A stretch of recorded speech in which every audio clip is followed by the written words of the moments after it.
Olá pessoal, todo mês eu vou trazer aqui uma leitura do que está acontecendo no mercado global de alimentos e o que é que isso significa para quem compra, distribui ou abastece no Brasil.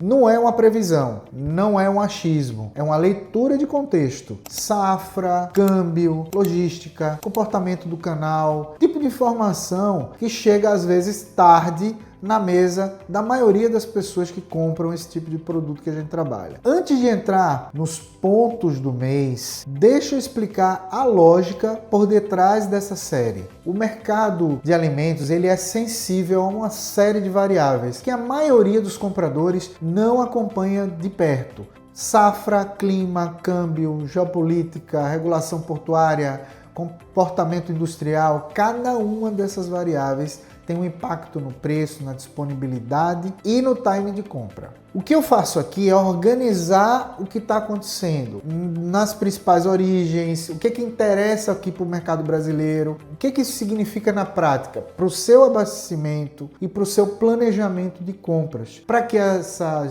decisões que estão na sua mesa agora sejam melhor tomadas, né? Tem 5 pontos que merecem atenção.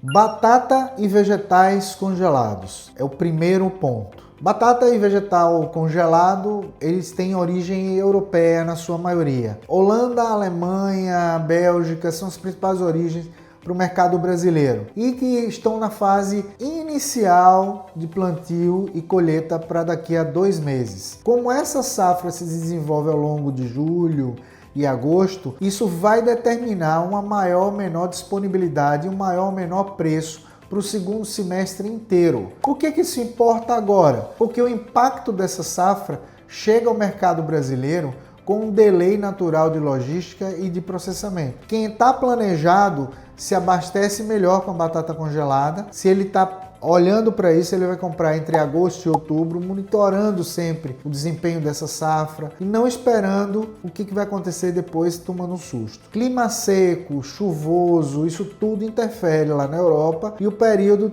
isso tem um efeito direto no rendimento e na qualidade da safra. É um produto que chegou ao mercado com a qualidade abaixo do esperado ou um volume menor do que previsto. Isso tudo representa um problema de preço e disponibilidade para quem não planejou com antecedência. Então, o que você tem que fazer com essa informação? É o momento de conversar com o seu fornecedor, saber o que está acontecendo, qual é a perspectiva dessa safra, o que isso representa para os seus pedidos do segundo semestre. Entender isso vai fazer diferença.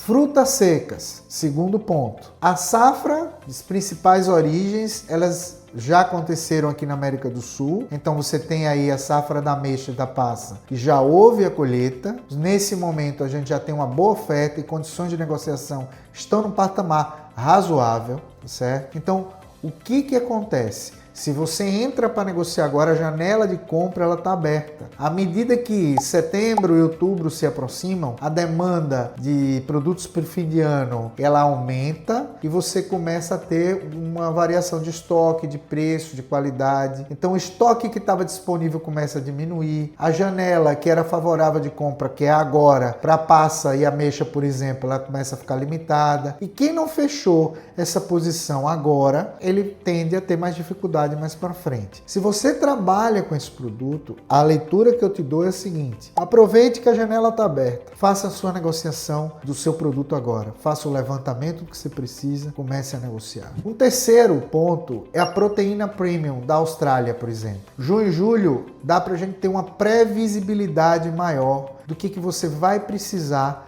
para o final do ano. Se você não fez isso, faça, porque é uma compra que exige um lead time longo, certo? De 3 a 4 meses. Então, se você precisa do produto para o fim do ano, você tem que decidir sua compra agora. A Austrália ela tem condição de abastecer com regularidade o ano inteiro, mas já não é uma questão de ter o produto somente para vender, que já é hoje um desafio. É questão de você comprar no momento certo para o que você precisa vender. Então, ter essa previsibilidade de que você vai demorar 3, 4 meses para receber um produto e que você precisa decidir agora, vai fazer a diferença no final do ano para que você tenha essa picanha australiana para trabalhar para suas vendas de alta estação, de verão, de final de ano. Quarto ponto, questão do câmbio. O quarto ponto que a gente pode trazer aqui é eu vou tentar ser mais direto aqui. Não se decide a compra no câmbio. Quem toma a decisão de abastecimento com base exclusivamente no dólar do dia está gerenciando e de forma errada. O câmbio ele é uma variável relevante, é uma variável importante, mas ela não é a única e não é a mais importante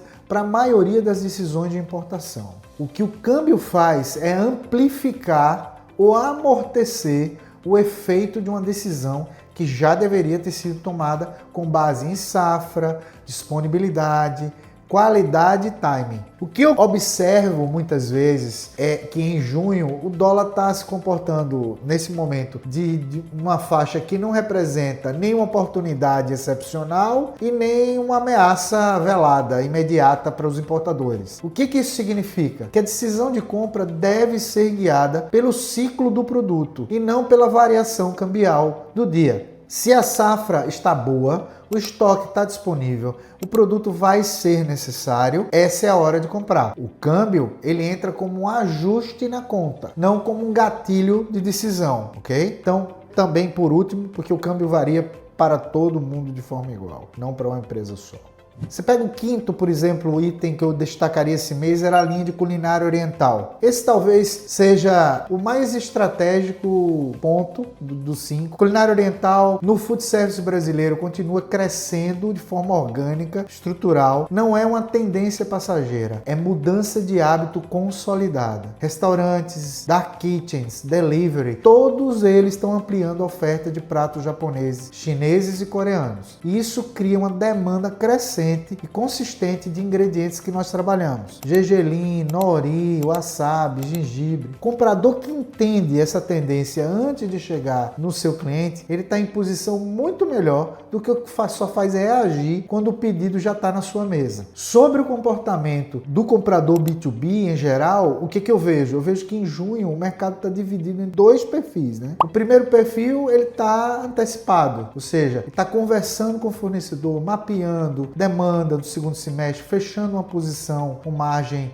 de tempo. Esse comprador vai chegar em setembro mais tranquilo. O segundo perfil é aquele que está reagindo, é aquele que espera o mercado mostrar o problema para depois buscar a solução. Esse cara vai pagar mais caro, vai receber menos opção de compra e vai trabalhar com mais pressão. Então a diferença dos dois é o acesso à informação. Então é exatamente para isso que essa série que eu estou fazendo aqui serviria ou serve, ok? No próximo episódio eu vou atualizar você com o que mudou e que está vindo ainda mais pela frente. Novas origens, novas variáveis, novos produtos, novos pontos de atenção. Se você quer acompanhar essa série, se inscreva no nosso canal aqui no YouTube. É o jeito mais simples de não perder o próximo. Se você tiver dúvida sobre alguma categoria específica ou quiser conversar sobre abastecimento, o contato da GN está na descrição. Até o próximo episódio.